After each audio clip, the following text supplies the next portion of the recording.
Estamos online nesse exato momento, aqui na nossa live da meia-noite, primeiro projeto que a gente faz aqui, né, Paulo e Eliene, nesse horário tão avançado. Eu tenho certeza que quem ficou com a gente, quem vai ficar, já temos pessoas online e os demais vão chegando. Quando viram a gente colocar o horário de meia-noite, já acharam que ia ter coisa imprópria demais e ficaram na expectativa. Não é isso. A nossa ideia aqui é nós trazermos esse assunto, que é o erotismo na literatura, o erotismo nas artes, o erotismo de forma geral, para que haja compreensão de que nós estamos falando de um tema que é caro no sentido de ser importante.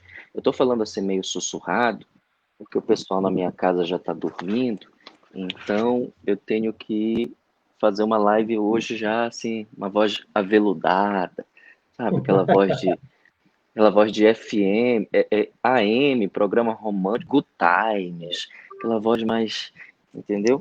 E eu vou trazer já aqui para a gente começar, e já é a minha fala já, gente. Aqui nós não vamos ter nem entrevistado nem entrevistador. Nada de formalidade. Então, estou trazendo a minha fala, depois eu já vou deixar meus amigos aí falar. Aliás, o Paulo falar, que depois a gente faz uma... Não tem nada, deixa rolar. A gente faz uma homenagem para a Eliene, que é a nossa artista convidada e homenageada de hoje. Ó, a reflexão que eu vou começar com vocês é de um clássico da teoria do erotismo, que é Georges Bataille, cujo título é O Erotismo.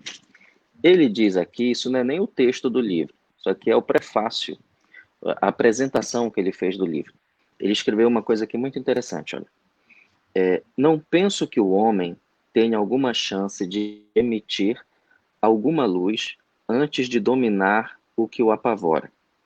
Não que ele deva esperar um mundo onde não haveria mais razão para pavor, onde o erotismo e a morte se encontrariam no plano dos encadeamentos de uma mecânica. Mas o homem pode superar o que o apavora, pode olhá-lo de frente. Esse aqui é o pensamento de Georges Bataille, que nos moveu a gente fazer esse projeto aqui para discutir esse tema. A frase que Bataille diz é muito simples e é muito fácil de entender.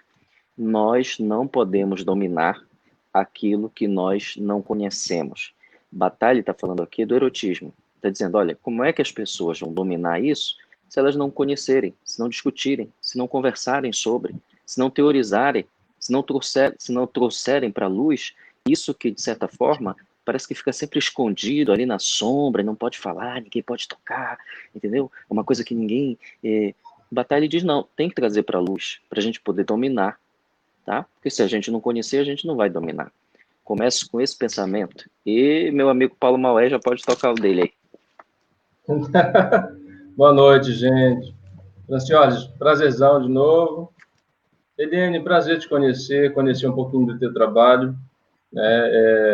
A minha área é a literatura, mas assim, eu sou sensível para as artes e eu reconheço no teu trabalho uma beleza muito significativa, que tem muito a ver com aquilo que o Francioles comentou a respeito, tocando no Bataille, porque, por exemplo, o Bataille considera que o erotismo é uma categoria muito ampla, que vai além do sexo, né? Sexo é um detalhe no erotismo, né? Há também um erotismo sagrado, por exemplo. Então, é muito abrangente. Numa perspectiva nietzschiana, por exemplo, a gente pode avaliar o erotismo a partir do contraponto entre Apolo e Dionísio, né? São perspectivas que não se tocam, né? Um estaria para o sublime, o outro para o grotesco, mas assim tem um ponto de toque, né? Que é uma transversal exatamente correspondente a um outro Deus, que é o Deus Eros. E eu diria que o teu trabalho faz exatamente esse corte, né? E assim, é transgressão pura, né?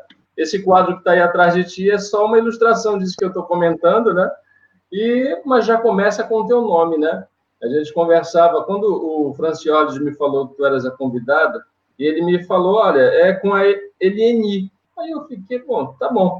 Eu já tinha ouvido alguém falar Eliene e depois tu esclareceste. Então, a rigor, a transgressão já começa com o teu nome, porque o que está escrito é Eliane, embora seja Eliane, aí já dá... Já fiquei famosa. A consideração do professor de português, né? Então, assim, o que eu percebi que mais me chamou a atenção no teu trabalho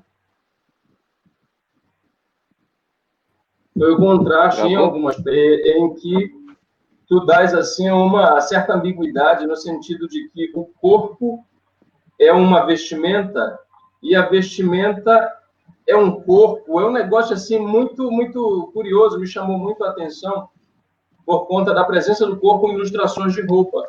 E quando a pessoa veste a roupa, parece que aquilo é o corpo, então é uma segunda pele, é um negócio que me deixou desconcertado, né? Eu queria que tu explicasses um pouquinho desse lance, como é que funciona, de onde tu tivesse esse insight, porque eu achei maravilhoso, né? Já fiquei imaginando em capas de livros, seria fantástico para ilustrar, né? Como é que tu considera, Paulo, né? Paulo, deixa eu só fazer uma observação aqui. O que tu acabou de falar foi muito bacana, porque a Eliane, ela tem um monte de capa já aí, mano. Os escritores tudo estão procurando ela para fazer capa. Anuário de Poesia de Marabá tem capa da Eliane. Se não me falha a memória... Olha isso! Se não me falha a memória, no livro do Alfredo tem ilustrações da Eliane.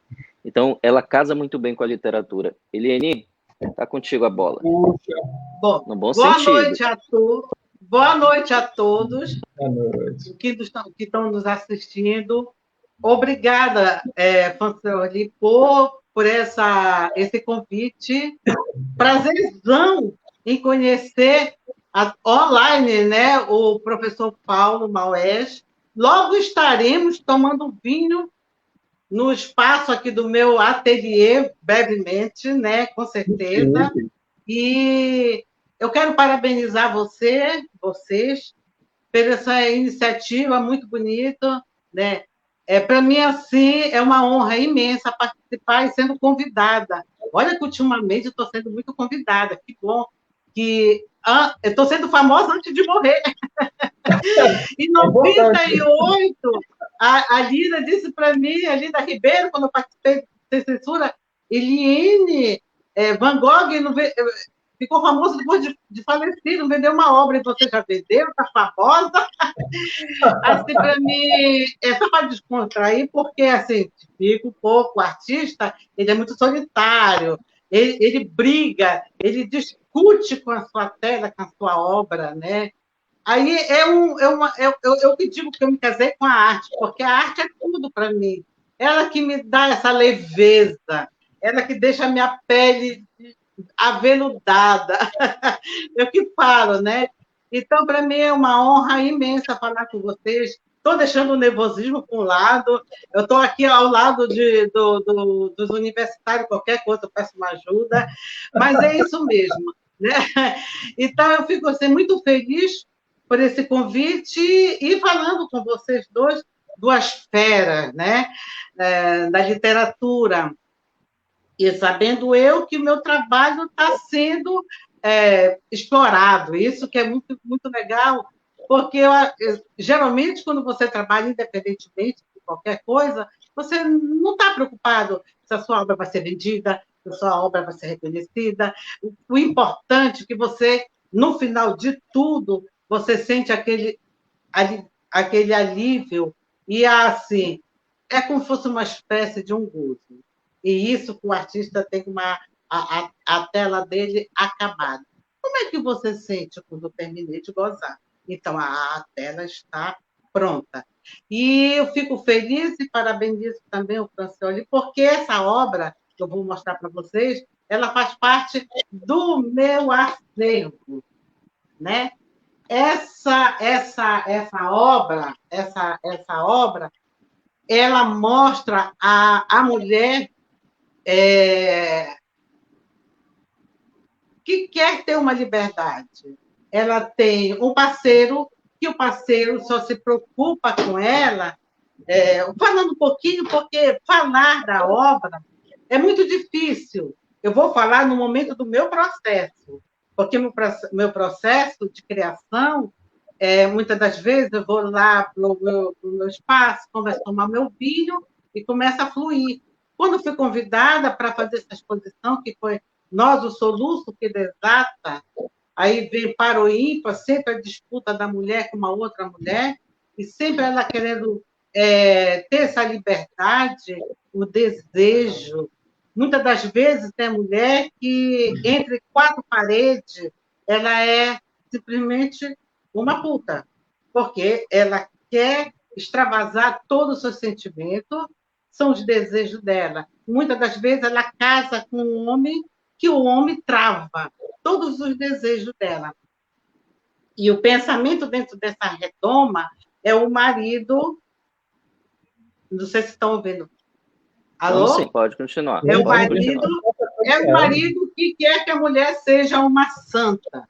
E ele está rezando com o terço e ela está numa cadeirinha, num dado, né, de vidro, porque o meu trabalho tem muita sensualidade, muita transparência, mas o pensamento dela está no malandro. O malandro é cheio de amor para dar. O que a mulher quer? É poesia, é cama, é rock and roll, é isso que ela quer. Então, foi isso o meu trabalho, né, que eu desenvolvi nessa tela, que foi por ela. Por ela, ele faz qualquer coisa, até rezar para ela voltar ao normal.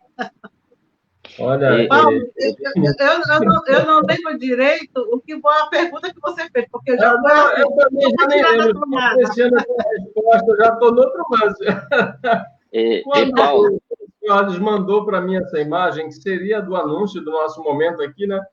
A primeira coisa que eu fiz foi brincar com o teu texto. Eu disse, olha, essa mulher aí, a tua personagem, né? Ela tem dado, literalmente, né?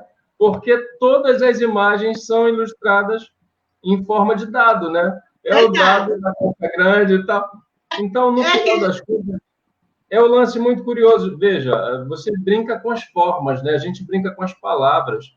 E, no final das contas, a gente percebe que esse dado, se a gente tomar como um elemento linguístico, não remete a uma condição de passividade dessa mulher. Muito pelo contrário, né?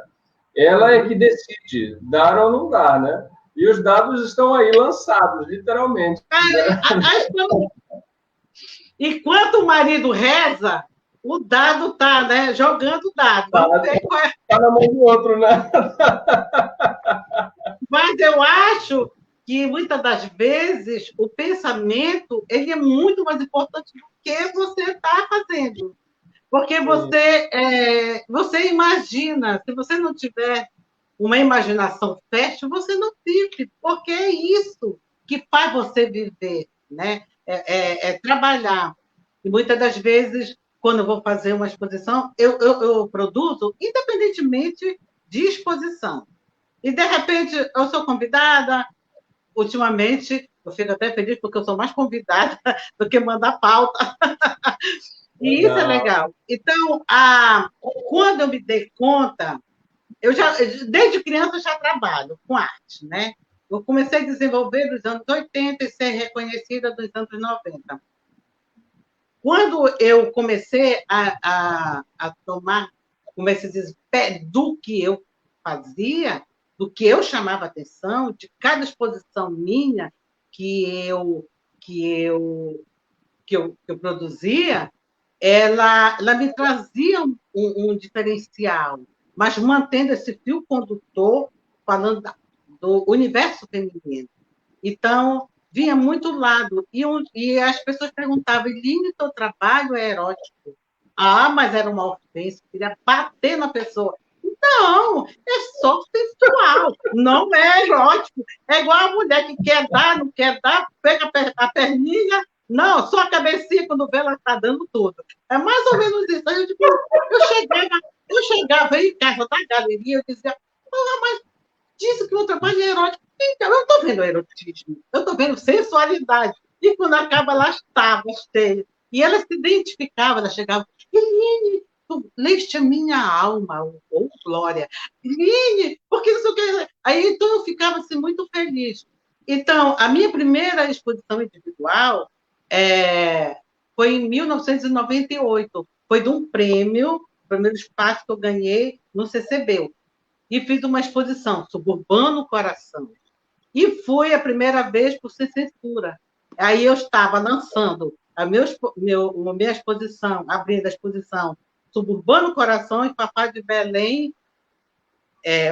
Suburbano Coração era Coração Suburbano.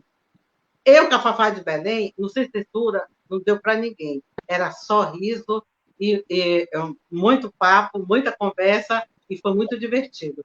E eu tive a felicidade que essa minha exposição, quem foi o curador, foi o Jorge Heró. E ele falava para mim sempre, Eliene, o teu trabalho tem muito erotismo, tem uma sensualidade e tal. E quando ele escreveu um livro que foi sobre escritura exposta, eu estou sem óculos, né? A obra que ele ficou, né, como ele adquiriu, ele ficou... Ai, meu Deus, deixa eu ver se eu acho aqui uma amarela, capa amarela. E ele foi um cabaré. E esse Suburbano Coração, eu produzi que dava para 2 individuais, eram telas imensas. E aí, quando eu participei, depois do Arte Pará, que foi prêmio, o Tadeu Chiarelli, como o Marco Lontra, que os curadores, né, do Arte Pará, eles disseram, Eliene, teu trabalho, olha, isso aqui é um cabaré parisiense, né? E teu trabalho são cabarés de beira de estrada. Eles disseram, só se eu estivesse sonhando, sonhei, fui lá e produzi. Eu nunca fui no cabaré. Então, ele dizia que eu produzia muito bem o cabaré. Eu digo, ai, meu Deus, será que estou sonhando, estou saindo? Então, isso foi legal, porque ao decorrer da minha trajetória, eu fui limpando. Quando eu saí do Suburbano Coração, que às vezes eu contava de 40, 50 personagens, imagens, e eu fui para a exposição O Espelho da Alma. Do Espelho da Alma, o silêncio que evoca. Silêncio que evoca, eu fui por Nós do Augusto Kipizata, que foi justamente essa obra que eu escolhi, que foi capa, o convite capa do Tudo. E de lá o meu trabalho ele foi tendo uma outra repercussão a nível nacional, a nível regional, até chegar ao internacional, nacional. Opa, tá ouvindo? Nós estamos ouvindo, sim. Estamos acompanhando. Tá. E aí, depois, ele foi alvo dessa revista que foi o encarte, né, do Diário do Pará, que foi sobre páginas censuradas. Não sei se dá para vocês verem, né? Eu não sei qual foi o nome. Ó. Aí, aqui, a jornalista até escreveu, Nelson Rodrigues. Teve uma aluna da universidade que ela disse, Eliene, tua obra tem tudo a ver com Nelson Rodrigues, porque a vida como ela é. Já não parando por aí, né? Aí eu comecei a desenvolver, produzir um trabalho que foi gravura eletrônica, que é o hibridismo. E aí o pessoal falava, olha, Elis, teu trabalho está muito erótico. E eu não me contive, fui postar, saiu nessa revista Galate, Barcelona. E eles me deram essa página, essa outra página também. São 3 páginas, né? Não sei se está vendo. Ah, está aqui.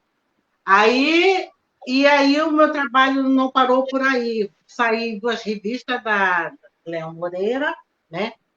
E em 2013 eu participei, graças a Deus, cheguei aonde eu queria, Volúpia, Desejo. Aí ninguém me segurou, porque era uma história minha de criança, mostrar as posições do casal, né? Aí, tipo assim, uma história do cinema, né? E aí a Galeria Teodoro Braga, as duas salas, eu coloquei muitas obras, tanto como fosse aquele carretel de cinema, né, com as obras, e produzi muito, muito, como eu produzo agora, né? Então, essa exposição que o Lúpia, na Galeria Teodoro Braga, foi quando eu cheguei a dizer, a me realizar, de mostrar a minha cara para o público. Agora, fale de mim, mas fale bem de mim, porque eu sou isso. Se não fosse isso, eu não seria eu. E minha irmã, eu nasci numa cidade chamada Mazagão, mas não conheço. Infelizmente, eu não conheço muito minha história, que a minha mãe já é falecida com meu pai, mas eu tenho uma irmã que eu também nasci numa família evangélica, tiro um fino. Dos 10 filhos, a única que não prestava era eu, porque eu falava tudo o que eu queria, fazia tudo o que eu achava, e eu era detonada, era discriminada. E aí ela disse assim, se eu não visse aqui no teu ateliê tua obra, se eu visse em outro canto e dizer da Eliane Tenório. Então, eu sou muito autêntica, então meu trabalho já viu só como é que é, né? Então, tem muita história, tem muita... Eu trabalho com desenho. Olha as técnicas, desenho, pintura, gravura, instalação, vídeo. Meu trabalho já foi para passarela, já saiu do suporte da parede, ela já foi vestida como você, Paulo, terminou de falar, que não sabe, ora, se é vestido, o objeto, né, do desejo, né? Porque eu fiz uma exposição que foi objeto do desejo, foi o vestido, por as formas femininas, depois eu fui para o manequim. Eu não me contive, não me contento com suporte nem nada, eu quero estar usando o tempo todo. Eu gosto de as pessoas, pá, no meu ouvido, quanto mais falo, quanto mais eu quero mostrar a minha capacidade. Paulo, escutando essa história, toda essa história rica da Eliane aí, eu já comecei a perceber aqui, tanto na história dela quanto na produção, essas migalhas aí de explicação sobre erotismo que o Bataille foi deixando. Não sei se tu percebeu. Esse quadro lá atrás, esse quadro que a Eliane tem, a gente já pode puxar daí, por exemplo, a violação do ser do parceiro. Não sei se tu te lembras da teoria lá do erotismo, que ele diz que essa nudez que você está vendo ali, essa nudez entre os amantes, essa nudez está presente no erotismo, embora não seja todo o erotismo, ela não deixa de ser uma violação, né? Agora, claro, quando o Bataille fala de violação, ele não está falando de algo que não há uma responsividade. Na realidade, é um sinônimo para desequilíbrio. Ele diz o seguinte, que quando um parceiro viola o outro eroticamente, também é violado porque é uma troca, eles entram nesse desequilíbrio, né? E o que é esse desequilíbrio? É justamente a quebra com o normal, quebra com o padrão, né? Tenho certeza que todo mundo que está acompanhando agora a live e está vendo essa imagem belíssima ali atrás, está diante de uma imagem que, de certa forma, nos coloca em desequilíbrio, né? A nudez, ela é um desequilíbrio. Consegue recordar aí, Paulo, literatura aí, uma romance, uma história que traga essa... Na verdade, assim, a nudez na literatura choca muito menos, né, do que nas artes plásticas, né? Então, por exemplo, se a gente pegar as obras do naturalismo todo, o desnudamento corta todos os romances, né? Vamos pensar na Rita Baiana, por exemplo, é um corpo muito bonito que se movimenta o tempo inteiro, né? Na Carne, do Júlio Ribeiro, também. No Inglês de Souza tem menos, né? Ele é um tanto diferente. O Machado de Assis tem várias passagens bem interessantes em relação a isso, mas eu acho que a gente pode ficar mais perto da Eliane, né? Já que ela falou, se referiram à obra dela como sendo um espelho para o Nelson Rodrigues, então vamos ficar no Nelson Rodrigues, né? Na vida como ela é, em que a nudez, olha, Eliane, coincidência, estou com um livro bem aqui, ó. A vida como ela é. Que eu vou te... Que legal!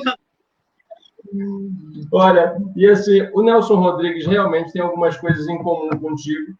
Por exemplo, a ideia de causar um certo impacto, né? Tem um outro livro que é também feito de uma seleção de narrativas da série. A série A Vida Como Ela É, publicou durante 10 anos na imprensa, né? Depois selecionou 100 para fazer esse livro. Depois publicou mais umas tantas nesse outro livro aqui. Olha o título, Elas Gostam de Apanhar, né? É coisa de... Se a gente voltar para aquele teu quadro lá, eu diria que elas gostam mesmo de bater, né? Então, é assim, no Nelson Rodrigues, esse corpo desnudo corta a obra inteira. Vamos pensar, por exemplo, num exemplo famoso. O Francioli depois vai escolher um que é o queijinho dele, um exemplo, né? Vou pegar um que também é muito conhecido, que é o da Dama do Lotação, né? Que é aquele corpo... Ai, legal. Ficou congelado com biquinho agora. Viu? E por ficou biquinho? Menos, né? Quem? Ficou, né? E hoje assisti, como eu posso cortar sem censura, né? Hoje eu assisti até no Arte 1, que foi uns escritores falando sobre o desejo e passou um trecho da Dama do Lotação, da Sônia Braga, né? Cara, eu me vi ali. Olha, Eliane, eu sou um estudioso da literatura, eu tenho um canal aqui no YouTube, né? O pessoal pode ver lá, e nas análises que eu desenvolvo, tem determinados aspectos que são muito marcantes. Por exemplo, eu nunca deixo, ou quase nunca deixo, passar em branco um nome. Visto que eu fui logo brincando com o teu nome, né? Eu acho que os nomes são, assim, chave para a gente conhecer um pouquinho, inclusive, do desejo, né? São portais do desejo. E aí, no caso da Dama do Lotação, o nome dela é fantástico, é Solange. Tem uma dupla personalidade, né? Que bacana! Sol e anjo, né? Essa dupla personalidade da mulher se contrapõe exatamente ao teu quadro, que é a mulher dentro daquele ambiente do dado, né, maior, e certamente num outro espaço ela seria outra, né? É o caso da Solange, que em casa ela é a dama perfeita, ela é a santa, mas quando ela sai, pega a lotação, o ônibus, ela é a outra, né? É a puta que se trate. Então, o nome, a Dama do Lotação, já é muito carregado de ambiguidade, né? A Dama do Lotação, olha a ambiguidade, é a dama que pertence ao lotação, ao ônibus, ou é a dama que anda no lotação? Há essa ambivalência. E o lance dela era aquele, ela saía, pegava o ônibus, e o primeiro que ela visse que se engraçasse, ela convidava para descer, e era um desnudamento em um espaço público, viu, Francioles? E isso é mais um lance transgressor no Nelson Rodrigues, e que aparece em outras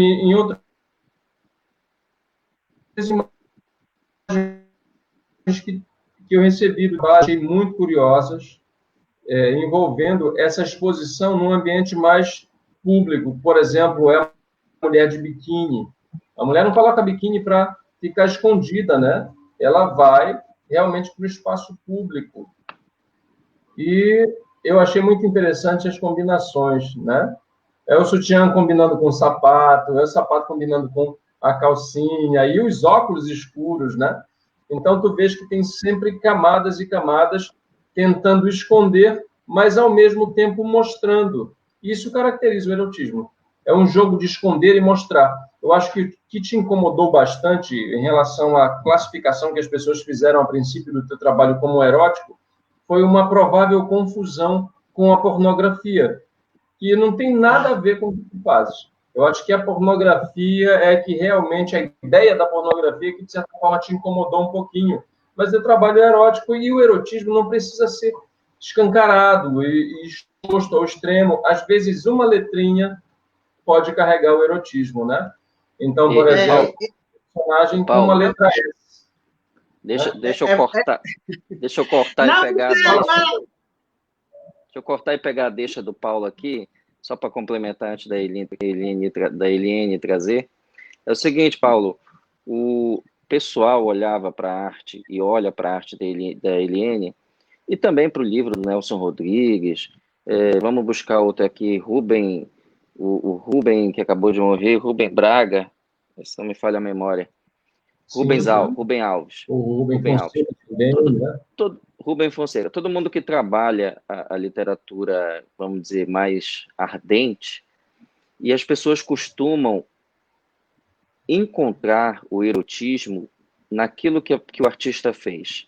Vamos dizer, a pessoa olha para o quadro da Eliane e diz, este quadro é erótico. Vamos dizer, ele encontra o erotismo naquela arte. Ele sempre joga o erotismo, a gente tende a fazer isso, jogar o erotismo para algo que é externo. É sempre a roupa, é sempre o comportamento, é sempre aquela obra de arte, é sempre... E aí tu pegas, por exemplo, o teórico que a gente está vendo, que é o Bataille, e ele diz que o erotismo é uma experiência interior.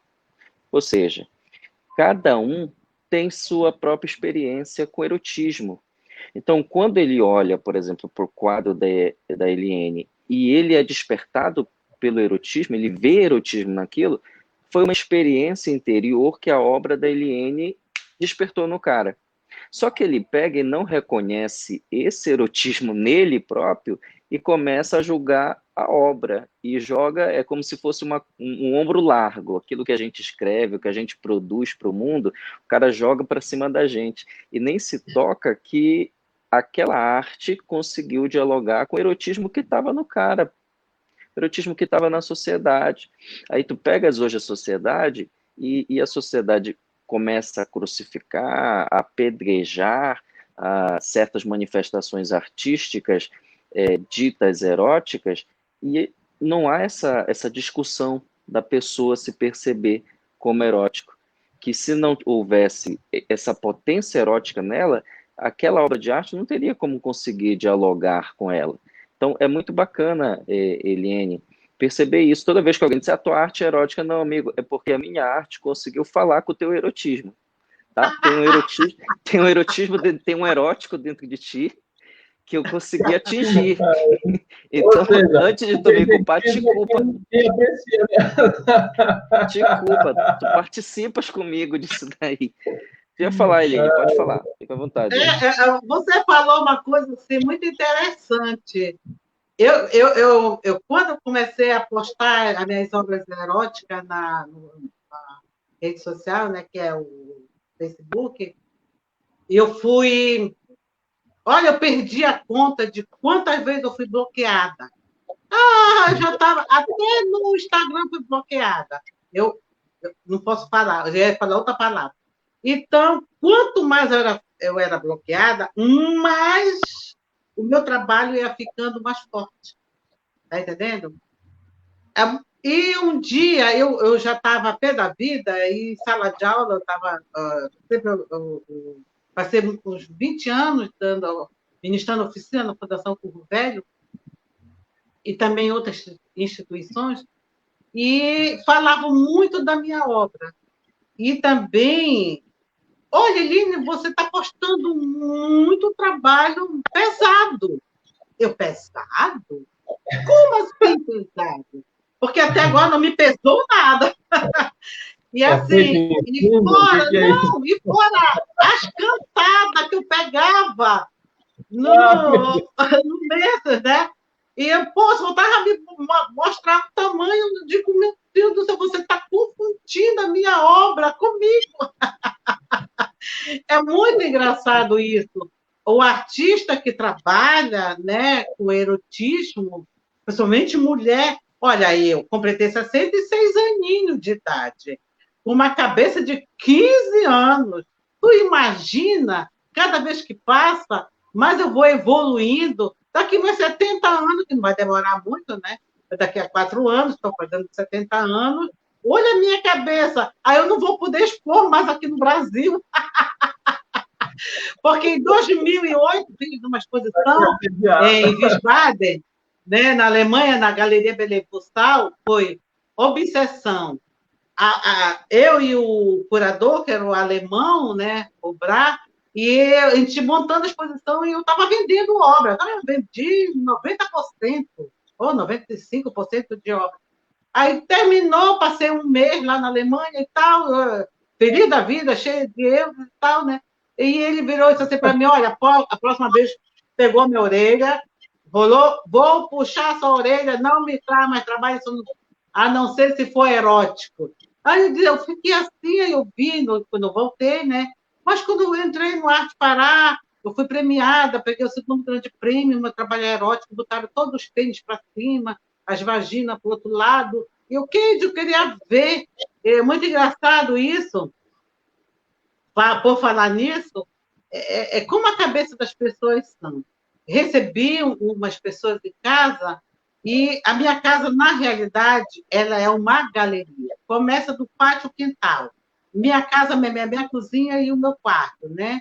Aí eu vou subindo, que eu tenho o mezanino, que é mais obra de arte, e a pessoa olhou para a minha obra e disse: linda sua obra, cheio de peixinhos. Aí o peixinhos.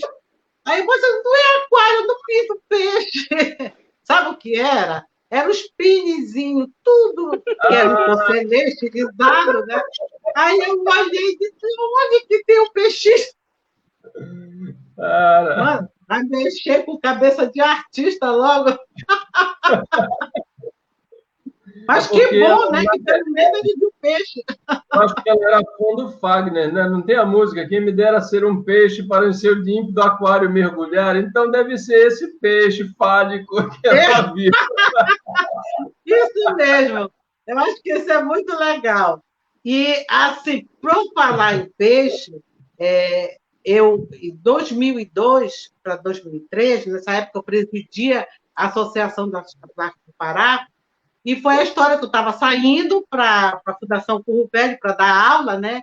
E peguei o desodorante Rolon, e muito rápido, porque ia pegar uma carona e tal, e nada de sair o líquido, né? Aí eu peguei assim, a cabeça do Rolon, do desodorante, e comecei a passar. Aí eu vi aquele negócio tão bonitinho. Aí eu puxei a minha gaveta de calcinha, peguei uma meia cor da pele, botei em cima. Rapaz, eu disse mais e ficou muito parecido. E fui dar aula. Aquela imagem não saiu da minha cabeça. Saiu depois de uma exposição volúpia. Peguei os filmes da casa do meu filho, me dá meus discos antigos, eu vou trabalhar em cima, porque eu não tinha suporte, é meia cor da pele, eu quero meia cor da pele. Aí eu comecei a trabalhar, eu dentro de 2, 3 meses, eu já tinha feito mais de 40 obras. E nessa época, quem era o curador do Arte Pará era o Cláudio Larroque. E ele chegou e disse: quem está produzindo? Porque eu vivia produzindo o tempo todo, né? Eu estou produzindo. Quando eu mostrei, nessa época não tinha ainda celular, telefone convencional. Aí eu vou, aí quando demorou muito, ele pegou um carro, chegou em casa, vamos fazer, já escreveu um texto, e foi assim legal, porque, só para você ter uma ideia, tinha que não sair o líquido do desodorante Rolon para sair uma exposição. Aí foi essa exposição que eu vou mostrar para vocês, né? Da meia cor da pele. Tem outra aqui, filha.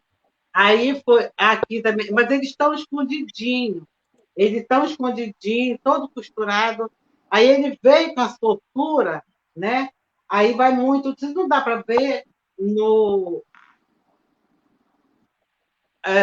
assim, né? A imagem direito. Mas foi tão legal porque assim, o artista ele toma partida dessa situação para ele criar, né?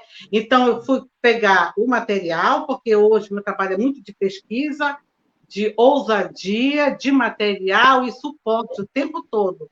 Cheguei a um ponto de que eu já estava pesquisando meu próprio trabalho, né? E isso é muito legal, porque de uma coisa vai puxando, outra vai puxando, aí como o desenho em cima do manequim, né? E os peixinhos sempre espalhados. Sim, vamos falar senão... Esses peixinhos vão ficar mais... Não vou mais escutar essa música do pai. Lembrar dessa conversa, né? Dá até para a gente usar aí essa obra de arte que ela mostrou aí por último como símbolo desse projeto já. Essa última obra. Mas tem as vaginas também, né? Deixa eu olhar. São vários, né? Então, eu vou tomando... olha, tem aquela história da mulher escondida, né? A mulher que quer aquela nudez, né? Quer mostrar e não quer ao mesmo tempo. Aí vem a soltura. Sim, por falar nisso, eu vou mostrar o livro, esse último, do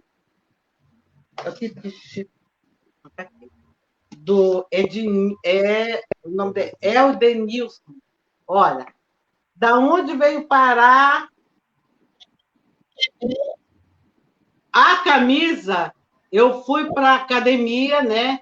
Aí, quando eu cheguei na academia com essa estampa, a amiga minha disse assim: lindo essa obra. Eu digo, ela é minha. Aí ela virou e disse assim: olha, mas que tecido lindo. Eu digo, mano, isso aqui é uma vagina, pelo amor da santa. Aí ela disse, meia cor da pé. Olha, Francioli, a gente está puxando muito Bataille, mas é muito engraçado que o Foucault também se faz presente nessa conversa, né? Quando ele fala Foucault, hein? Dá-lhe Foucault. Da tese repressiva, né? Na verdade, é o oposto. A gente é obrigado o tempo inteiro, é provocado a tratar o tempo inteiro de sexo, né?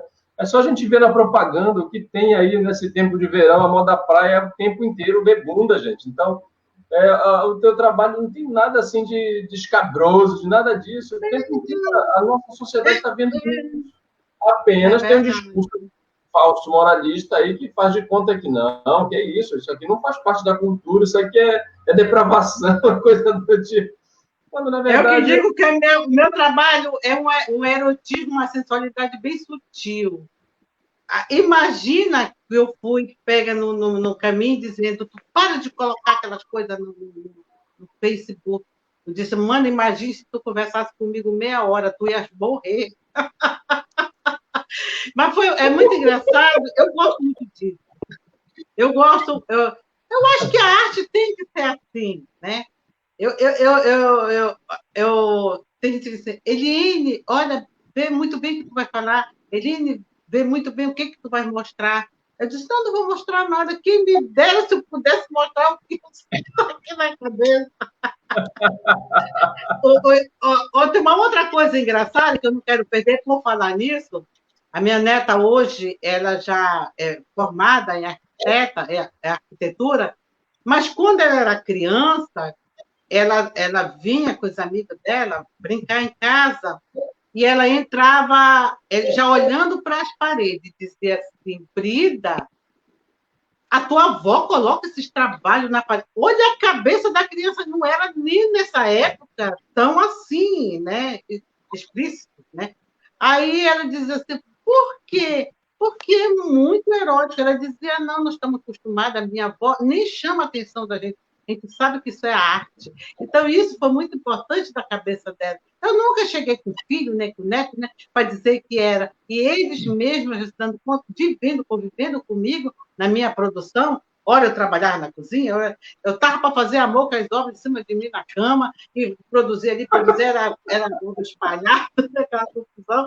E uma vez eu lembro que eu dei uma loucura na minha cabeça, eu tive que derrubar minha casa para fazer um ateliê, e comecei a produzir, desenhar debaixo de uma árvore, né, chovendo. Aí veio uma mulher e disse assim para mim, faz a minha foto, um retrato. Eu digo, mano, pega uma máquina, vai bater retrato, não faço retrato porra nenhuma. O meu retrato são outro. Acho que aí, como diz a minha filha, por que ela foi se meter com a mamãe lá? Menina, adorei. Então, esse é o meu relato de experiência, né? Olha, Eliane, eu passaria aqui a madrugada inteira ouvindo essas tuas histórias aí. Olha, mas nós vamos se marcar. Eu já estou fazendo um convite de antemão para vocês dois tomar um vinho lá no meu terraço do meu ateliê. Não é no meu terraço, no ateliê. E a gente vai conversar, acho que a gente vai madrugar ou amanhecer. E olha, Paulo, tem uma galera online com a gente. É O mesmo? pessoal realmente, nesse horário, o pessoal gosta de ficar, É que, entendeu? assim, Só que com essa história da pandemia, a gente ficar intocado, né, cara? O relógio biológico de todo mundo está esculhambado, não tem hora de dormir, hora de acordar, o negócio está o completamente... meu, Tito, o meu a gente esculhambou totalmente. não sabe mais é nada. Mas a hora que a gente pensa que está almoçando, está Dividir a jantando. ela. Agora, Paulo, eu estava lembrando aqui, enquanto ele estava falando dessa confusão que o pessoal faz entre o artista e a produção do artista. E, cara, eu estava lembrando aqui de uma coisa do Nelson Rodrigues que vai deixar o pessoal assustado aí. Porque todo mundo conhece ele como anjo pornográfico, inclusive pegou essa picha aí. Até hoje, quando o pessoal vai estudar e tal, tem que chamar ele de anjo pornográfico. É o apelido que ele pegou. Você pega os livros dele, você vai ter lá um monte de palavras assim. É o livro É do Rick Castro, né? Excepcional essa biografia. Então, o anjo pornográfico. Então, o pessoal lê os livros dele e tem lá, claro, toda a linguagem que é utilizada dentro que o texto pede.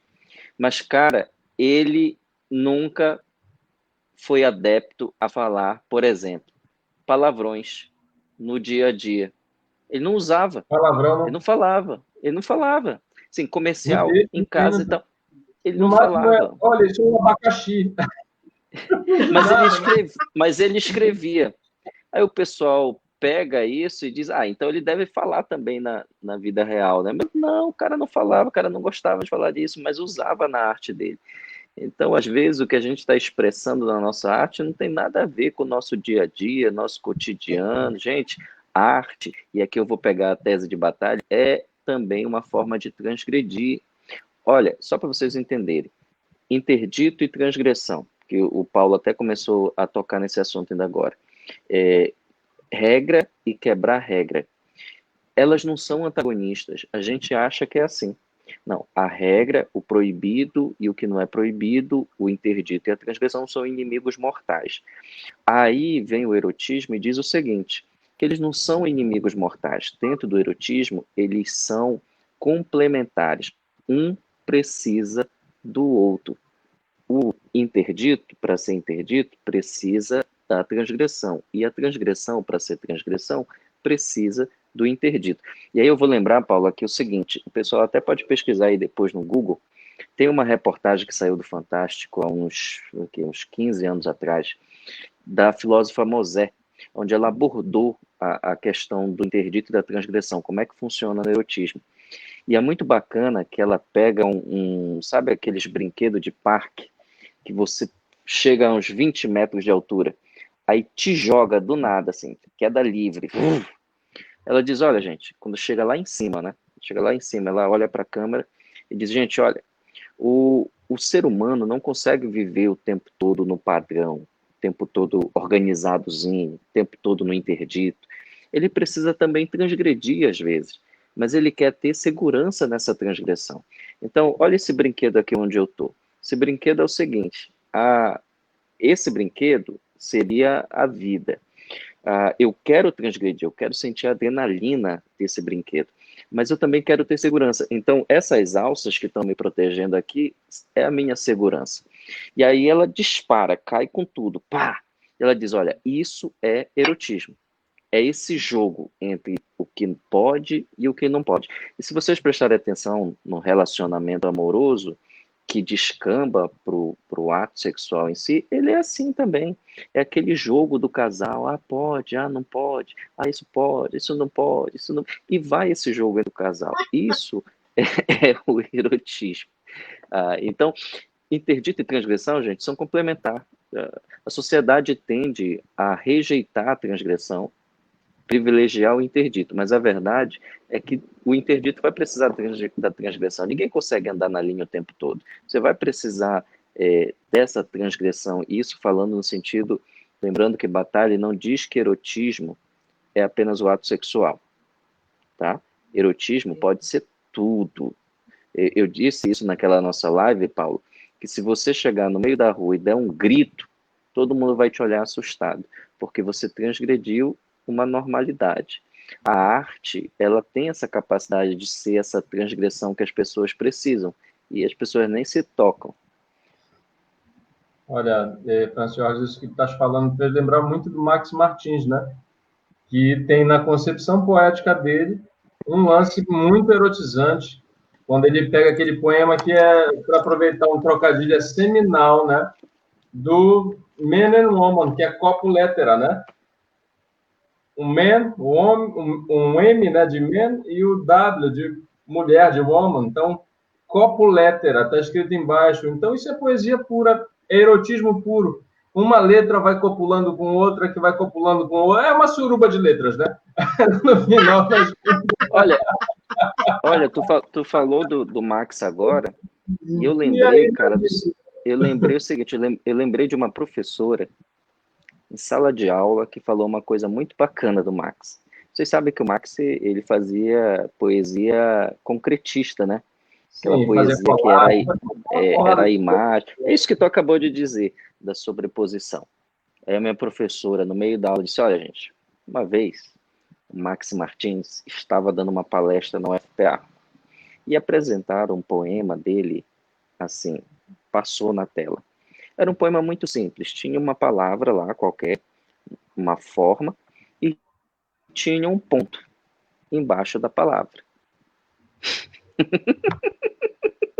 Um ponto, assim, um ponto final, podia ser um ponto.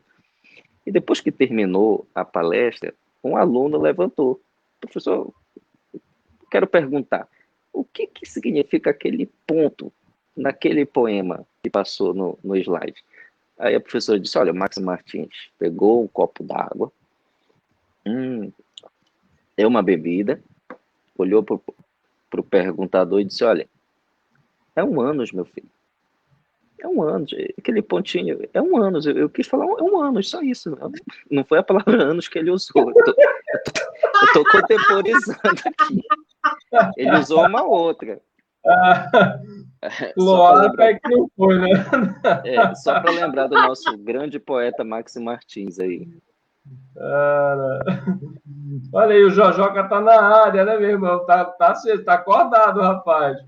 Olha, nós temos uma galera aqui. Eu vou jogar o comentário do Alfredo aqui. Nelson era um moralista. Erotismo internalizado.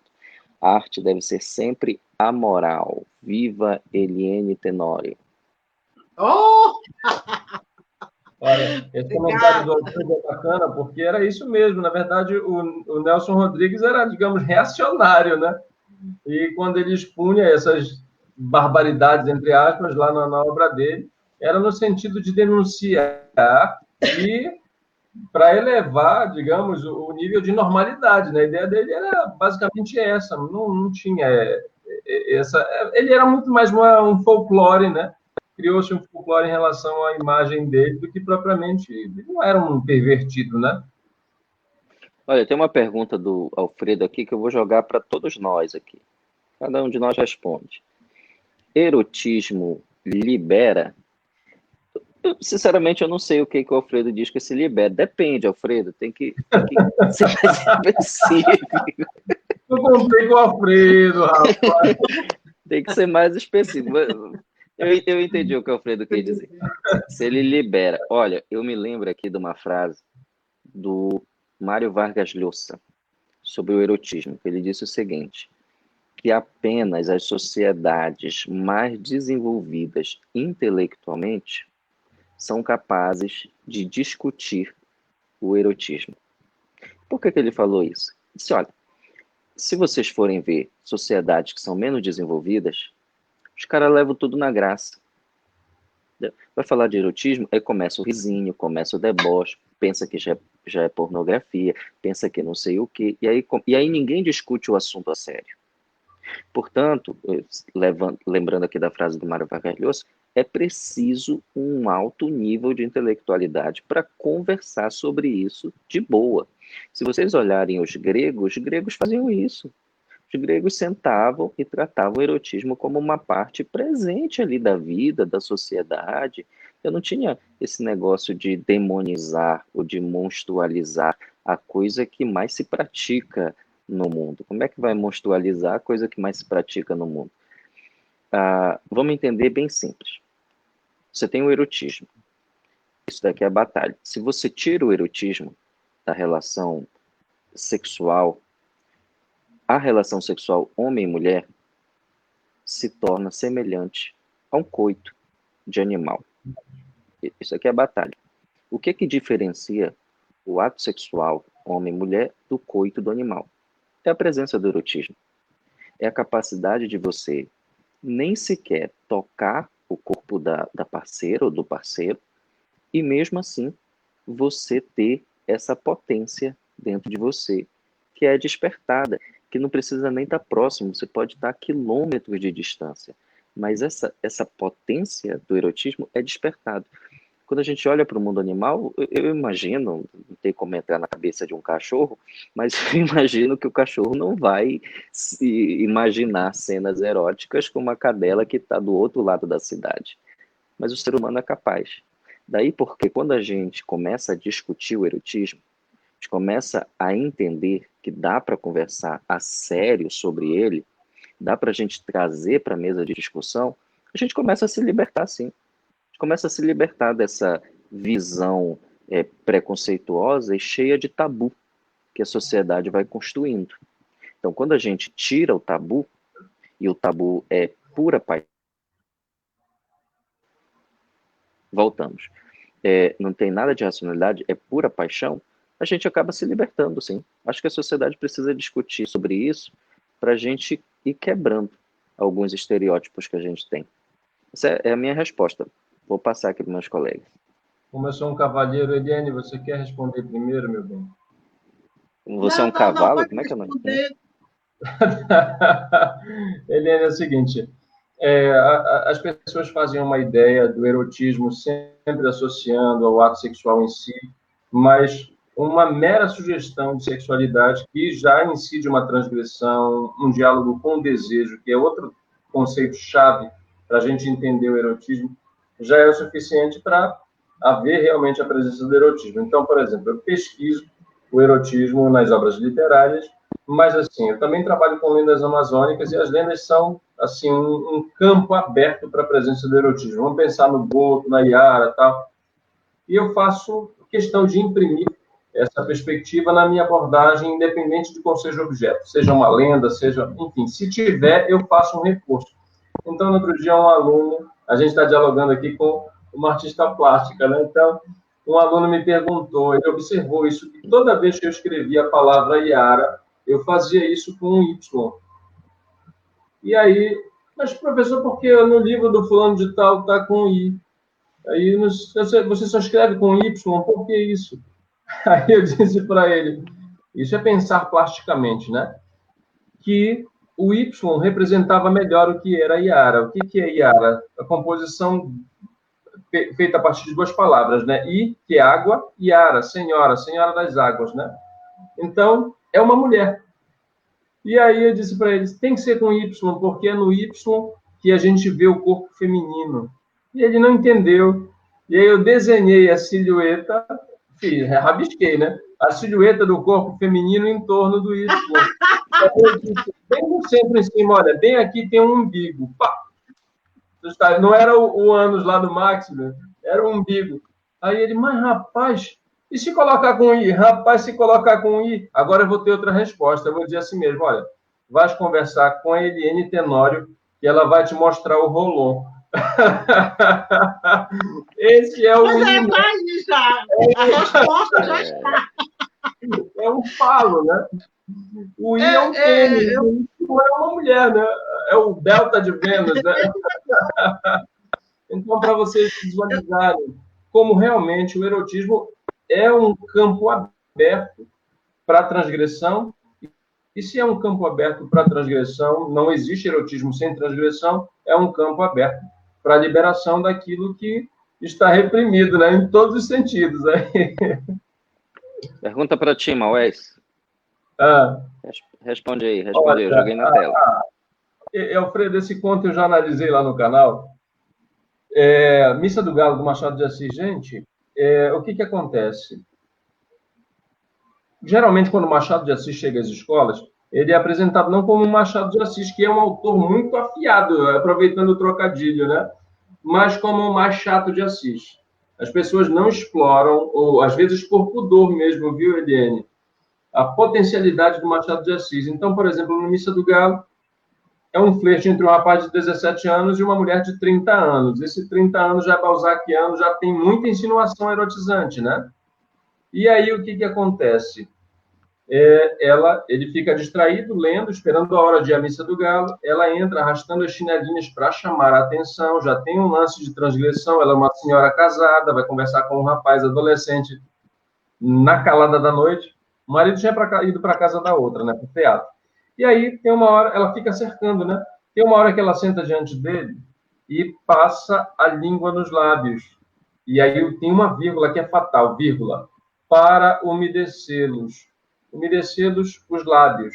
Mas os lábios, em se tratando de um corpo feminino, carrega uma ambiguidade muito grande, né? E, assim, tem muito lance de olhar, a literatura está carregada disso, a Camille Paglia diz que o olho é a avenida de Eros, então o olhar já é um lance muito erotizante, né? Se a gente voltar para a tua imagem, Eliane, aquela dos dados, eu tive a impressão que o sujeito que estava com um terço na mão, que eu desconfiei, não dava para visualizar os detalhes, também estava no lance de observar a mulher que estava dentro do quadrado, dentro do dado, né? Aí a gente tem o lance do voyeur. E a mulher, obviamente, dentro daquele espaço, estava numa outra perversão, que é o exibicionismo total, né? Então, há uma série de insinuações, e isso está tudo lá no Missa do Galo. Portanto, Missa do Galo é um texto, sim, Catiúcia, é verdade, é um texto maravilhoso. Eu recomendo que vocês assistam a aula que eu fiz lá no canal, eu tenho um canal no YouTube. E, assim, não tenho economia, gente. Eu desmonto o texto, brinco com o texto e, assim, não escondo absolutamente nada. A leitura que eu fiz do conto Primeiro Beijo, da Clarice Lispector, outro dia eu reassisti, eu fiquei orgulhoso daquilo que eu fiz, gente, porque é visualizar a Clarice Lispector com uma potência muito maior do que se costuma dizer, sobretudo em vídeos da internet, né? Então, tem um lance lá, viu, Eliane, que o personagem é chamado só de ele. Ele. Então, esse ele, se tu visualizares, é um grande pênis, né? Porque tu tens a simetria entre um E de um lado, um E de outro lado e um L no meio, né? É um pênis, tem testículos e... Olha só como as nossas leituras estão dialogando, né, menina? E aí, essa é muito interessante, né? Esse meu nome, ele veio assim para marcar. Só para você ter uma ideia, o meu pai colocou esse nome de Eliane, aí já foi com a Eliane, como se fosse a Eliane tivesse um I, né? E eu estudava na escola estadual, né, e tal, não da primeira série, período, nem lembro, faz tanto tempo. E a professora não chamava pelo meu apelido. Meu pai colocou o meu nome, mas me chamava de... Olha, eu vou colocar, pelo amor de Deus, ninguém me chama esse nome porque eu tenho horror. Leine. Aí, não passei no final do ano, né? E aí eu não sabia o porquê, porque era por falta. Eu chamo ela não... Mas meu nome, eu vim entender depois da primeira série que meu nome era Eliane. A professora me chamava meu nome. Tá, isso já foi um ponto. Aí eu briguei com meu pai o tempo todo. Meu pai morreu, eu fiquei de mal, depois eu fiquei de bem, foi falecido. Quando eu fui estudar no ginásio, e o meu professor pedia para a gente abrir diário, eu fazia administração. Né? Aí ele colocou uma letra imensa, um L na lousa e um N. E eu patetando, né? Aí ele diz assim, para eu ir lá para a lousa, né? Aí eu não entendi, ele disse L-N. Aí ele soletrou L-I-N. O outro meu Face, que eu passei dos 10 ou 15 vezes bloqueada, eu fechei, agora eu reabri. Como esse que eu estou agora era de pesquisa, o outro virou... Então, a minha vida virou uma sacanagem, eu não sei mais nem qual é o Face que é de pesquisa. Aí eu coloquei um L e um N. Aí o pessoal pergunta para mim, qual é o abreviado? Então, ficou muito legal, porque o Francione Ele pegou e disse para mim, Eliane. Eu disse, papai, eu vi o papai. Não, o pior é que eu vi o papai na minha frente. O papai nem depois de morto. Mas foi muito legal. E o que você explanou agora, por último, sobre o meu nome, é muito importante. Isso é muito legal. Eu gostei. Eu não tinha percebido. Então, como o meu trabalho já vem falando o tempo todo sobre a sensualidade, o erotismo, eu mexendo nessas revistas, e eu encontrei uma coisa assim, muito interessante quando você falou da senhora e do rapaz. Essa aqui é uma aquarela. Ainda eu assinava, não sei se dá para vocês ver, o meu nome. Ai, meu Deus do céu, assim, né? O meu nome de um L e um N, 1992. Aí a mulher está nua, né? E tem do garoto, não sei, chupando o peito dela, né? Égua, é terrível. Aí eu disse assim, meu Deus, olha como o meu trabalho, já essa sensualidade, né? Ele já tinha há muito tempo.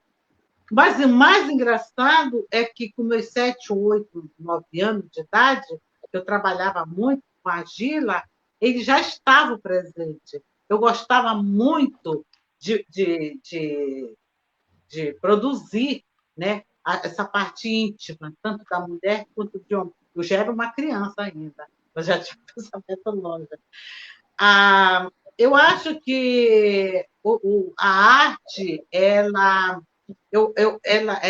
tem que, como é que se diz? Ela tem que ser, ela tem que tomar um impacto, né?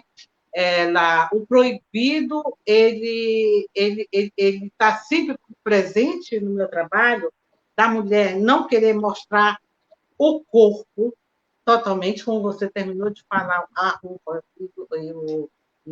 o corpo, porque eu trago na minha trajetória de artística também a minha vivência, o que eu fazia desde criança. Como eu era muito proibida. Essa história do dado eu não podia isso, eu não podia namorar, eu não podia beijar, eu não podia nada. Eu tinha que matar os pais das minhas colegas para eu poder dançar. Quando eu estava lá, meu pai era policial, meu pai era protestante, era pastor, era policial e paraibano. Não precisa de dizer, eu fui torturada. Eu fui torturada. Eu passei uma vida, a meus 15 anos, fui expulsa de casa. Eu fiquei o tempo todo, meu pai brigando, eu brigando com meu pai, porque ele dizia isso, eu apanhava todo dia, mas eu dizia, não levava desaforo para casa. Então, quer dizer, eu trago um pouco disso na minha obra, entendeu?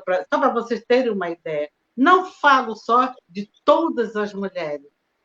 A artista, a essência dela também está inserida nas obras, pela sensualidade, pelas roupas que eu costurava.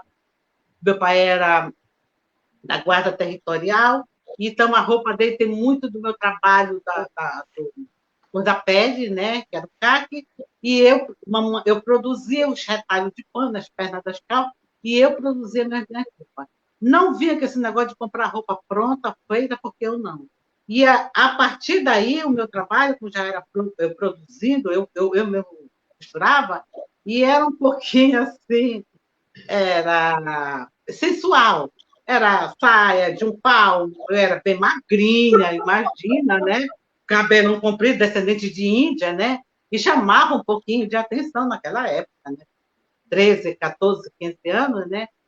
E foi engraçado que eu comecei a produzir no início dos anos 2000, e saiu o meu trabalho do figurativo em 2003, e fui para o abstracionismo, que eu fiz minha exposição, que foi no Museu do Estado do Pará, que foi Vestida de Obsessão.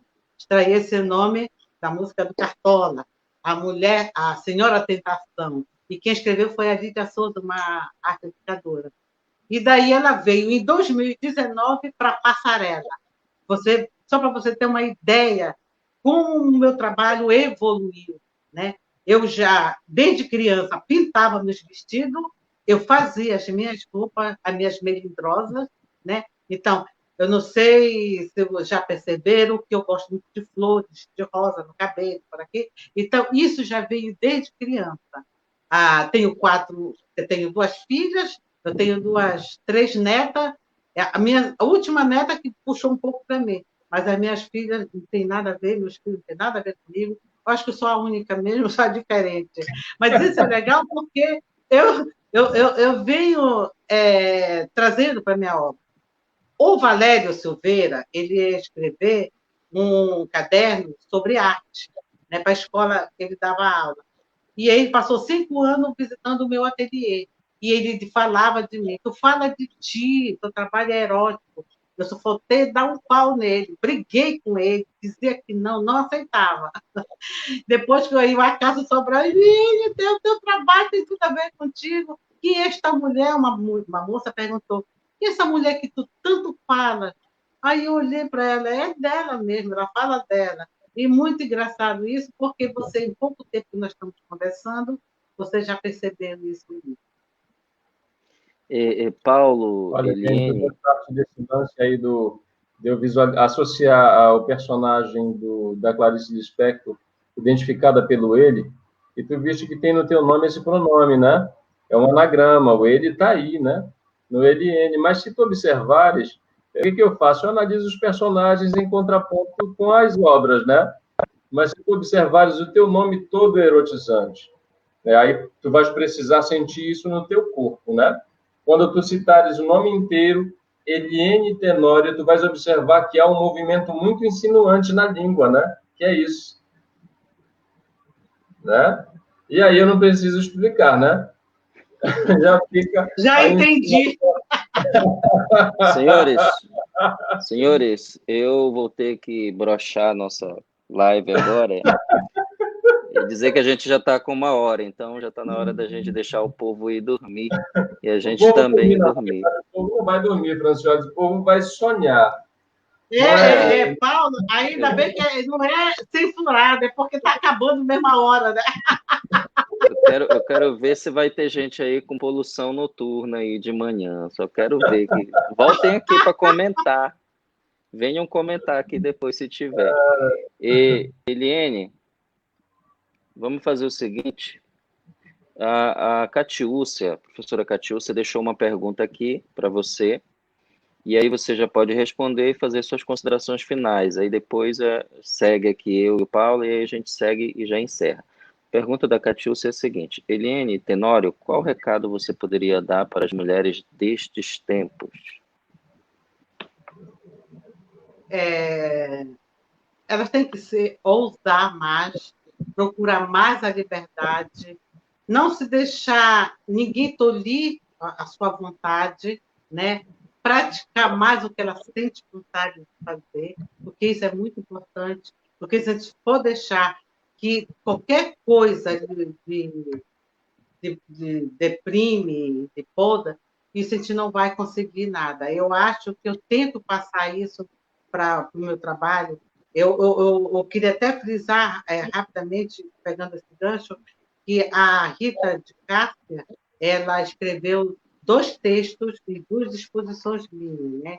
Então, ela falava muito disso. Eu gosto de ver o seu jeito de trabalhar, porque você não tem medo, você mostra a cara. E nós, mulheres, o que nós temos que fazer é isso mesmo, é lutar pelo que você gosta, é lutar pelo seu desejo, é você ser o que você é. Porque muitas das vezes você sempre fica preocupada. Será que eu estou fazendo algo de errado? Porque eu não faço aquilo que eu gosto. Eu não sei se eu estou conseguindo responder, mas para mim a liberdade é tudo para uma mulher. É a luta e ela tem mesmo que ser feliz, fazendo o que ela sente vontade. Obrigada aí pela pergunta. E Paulo, eu vou jogar aqui uma pergunta que foi da Nessie Locke, que foi mais na área da literatura, E aí eu vou responder, vou dar minha perspectiva, faço minhas considerações, depois passo para ti. Tá? E se tu quiser continuar a resposta e fazer tuas considerações, a Beleza. pergunta dela foi a seguinte, ó. Entre Bentinho e Capitu, ele seria hoje considerado um homem narcisista em relação à mulher? E duvidar da fidelidade de Capitu era o despertar de seu erotismo? E nesse, nós estamos falando aqui né, uma obra do Machado clássica, que é uma obra que fala justamente sobre muitas paranoias, tá? Não é só uma questão de ciúme ali. Você também tem uma entrada em paranoias do personagem, onde ele começa a construir um mundo ali onde a gente não pode muito confiar no narrador, que é o próprio Bentinho, porque é ele que está contando a história, é a visão dele. Então não dá muito para confiar. O que a gente tem ali é muita paranoia por parte do personagem. Agora, entrando exatamente nessa parte do erotismo, se ele seria narcisista, primeiro, eu acho que ele não seria narcisista. Se a gente olhar para os tempos atuais, ele seria uma pessoa possessiva, tá? Uma perspectiva masculina que talvez já não se adequasse ao nosso tempo. É claro que o Machado retratou o que era no tempo dele, e a gente tem que entender essa obra dentro do seu contexto, de quando foi escrito, o que quis transmitir e o que nos legou também. Porque a partir dessa construção, a gente pode hoje discutir esse assunto. Como você colocou aqui, a gente está discutindo. Então, é muito interessante. O escritor, às vezes, é isso. Ele semeia para outros virem e discutirem aquele assunto que ele semeou. Agora, se essa dúvida da fidelidade com relação a Capitu seria erotismo, pela perspectiva de batalha, não dá para considerar erotismo. Por quê? Nem tudo vai ser erotismo. Só há erotismo quando há uma troca entre o que pode e o que não pode, o sim e o não, os dois parceiros nessa relação do que pode e do que não pode. No caso desse sentimento do Bentinho, se a gente fosse trazer para a vida real, eu não poderia considerar erotismo porque é apenas o Bentinho. É um sentimento apenas dele. Não há uma troca com o ser do parceiro. E mais do que isso, o erotismo ele não pode retornar, como diz Bataille, a um estado selvático, a um estado animalesco. Por exemplo, o estupro não pode ser considerado erotismo. A figura do estuprador não pode ser considerado erótico. E o que ele faz enquanto ele está estuprando não é, de modo algum, erotismo. E por que não é? Porque não há uma relação de interdito e transgressão. O que existe é apenas ele impondo a vontade dele e subjugando a pessoa que ele está estuprando, o que ele está abusando, seja emocionalmente, seja sexualmente, qualquer forma de ter prazer. Este indivíduo está fazendo apenas ele, é apenas ele. É, segundo Bataille, semelhante apenas a um animal, um animal coitando. Não pode ser considerado erotismo porque não há uma relação do permitido e do proibido. É preciso que haja essa relação. É preciso que a pessoa, que o ser do parceiro respeite o outro nessa relação. Então, não posso considerar essa dúvida da fidelidade da Capitu como um erotismo. Eu posso considerar mais como uma paranoia mesmo, onde ele invadiu. Gente, obrigado por todos vocês que estiveram online conosco aqui, tá? Já é meu agradecimento. O vereador Rafael Galvão, aqui da minha cidade, entrou com a gente, deu boa noite. Boa noite, Rafael. Obrigado por vocês estarem acordados conosco. E eu vou finalizar a minha parte, não posso deixar de não fazer, falando de um livro aqui, ó, do nosso amigo Benny Franklin, que inclusive eu acredito que ainda está aqui na live conosco. Ele comentou ainda há pouco. E o Benny explora muito o erotismo na poesia dele. Não vou ler o poema todo, mas quero ler apenas um verso. Oh, sim, tocamos nossos sexos com dedos e línguas, e recolhemos as náuseas renegadas do equívoco duplo, em ritmos de até perdermos os sentidos. Isso aqui é batalha puro. O que é erotismo? É uma perda de sentidos. O ser do parceiro no outro. Uma perda total. Paulo. Minha vez. Não, gente, o avançar da hora, né? Eu queria só agradecer pelo convite, Francioles, acho que a ideia foi muito bacana, o pessoal apareceu, né? Agradecer pela oportunidade de conhecer, Eliane. Achei muito divertido, Eliane. Acho que o prazer na hora da conversa, a descontração, são coisas fundamentais para a gente deixar... Isso que a gente fez aqui foi um bate-papo, né? E ninguém atropelou ninguém, a gente fez uma conversa super fluente, achei muito divertido, achou graça a beça, né? E foi muito bacana. E eu queria fazer 2 convites, né? Um para o pessoal conhecer o canal que eu tenho aqui no YouTube. Esse mês de agosto é o mês do folclore, então eu vou postar muita coisa relacionada às nossas lendas. Só hoje, nesse sábado, hoje não, né? Ontem, no sábado, dia 1º, eu postei 3 vídeos relacionados à figura do Boto. Um vídeo do Boto já existia no canal. Eu fiz um vídeo sobre a bota, um vídeo sobre o olho de boto, a xoxota da bota, tudo que envolve o boto e a bota está lá. E o 3º vídeo, só expondo uma narrativa do Nunes Pereira que explica a origem dos botos, né? O mito de origem dos botos. E esse mês inteiro vai ter muita coisa nesse sentido para valorizar o nosso folclore, mas tem muita aula de literatura e tem uma playlist só de literatura e erotismo, né? Em que eu abordo a Clarice Lispector, o Nelson Rodrigues tem um monte de contos analisados lá, o Machado de Assis também. Então, convido o pessoal. Vou deixar aqui depois o link do canal. E o outro convite é para o pessoal conhecer o meu livro mais novo, né? Não foi lançado por conta da pandemia, não tem como lançar nada, mas já está disponível no site da editora Pacatatu e, coincidentemente, não é nada de coincidência, ele se chama Literatura e Erotismo.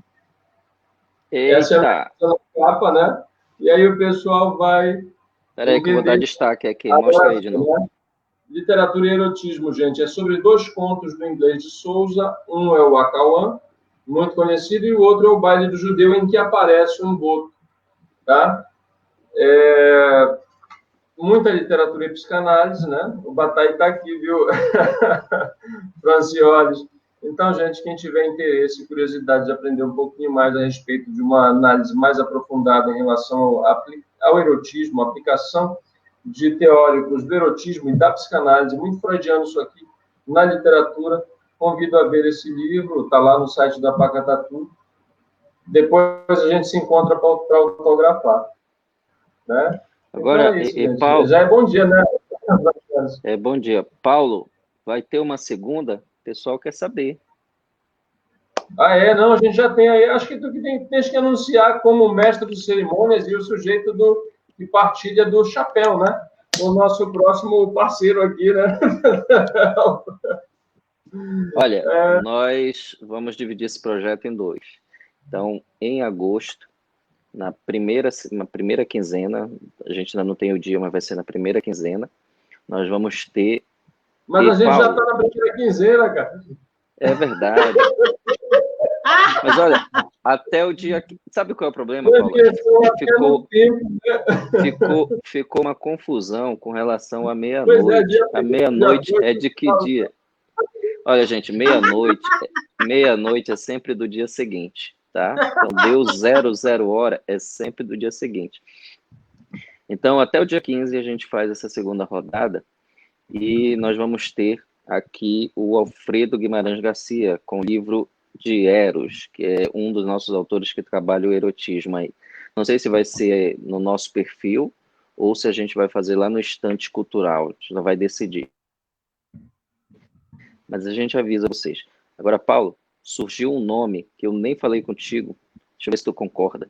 Nós batizamos esse evento aqui de Erotismo na Literatura, Língua, brincando com a linguagem, né, no jogo de palavras. E foi sugerido que o próximo seja Erotismo na Literatura, vírgula, ereção prolongada. O que tu acha? Né, mano? Sei lá, né? Bom, mas o lance do erotismo é bacana. Brincadeira. É ereto, né? Carícias são altamente erotizantes, o sujeito não precisa estar necessariamente em ponto de bala, né? Com um rolon imponente, não é, Eliane? Pode estar descansado. As Então, mãos gente, podem trabalhar, enfim. E no nosso caso aqui, o que vai trabalhar é a língua, né? sabe o que eu lembrei aqui? Eu lembrei de um livro do Mário Vargas Llosa, Elogio da Madrasta, que o personagem, tudo para ele sente como erotismo. Ele está aparando os pelos do nariz e o cara descreve assim com uma sensação erótica satisfatória enquanto ele está fazendo essa limpeza do corpo. Foi muito bom tu falar essa parte aqui. Tudo pode ser, tudo pode pertencer ao mundo erótico. Gente, vamos encerrando por aqui, deixar vocês dormir e a gente vai tentar dormir também. Boa noite. Bom, obrigado. Eu quero agradecer pode ao convite, falar, agradecer a todos que participaram. E o Paulo, porque ele descobriu que o meu nome é erótico. Só quero te obras associadas ao teu nome. Eu só quero te dizer, Eliane, que seguindo naquela lógica que a gente falou, o teu nome despertou o erotismo nele, tá? Uma coisa foi despertada. Ainda bem, né? Pelo menos alguma coisa está despertando em alguém. Eu acho que, pessoal, para dormir, a gente pode falar umas bandalheiras, né? Eu acho que o nome mais comum e mais comprometedor é o meu, né? Olha, como é que vai analisar o nome do Francioli, né? Precisa nem terminar teu nome, que eu já entendi. Né?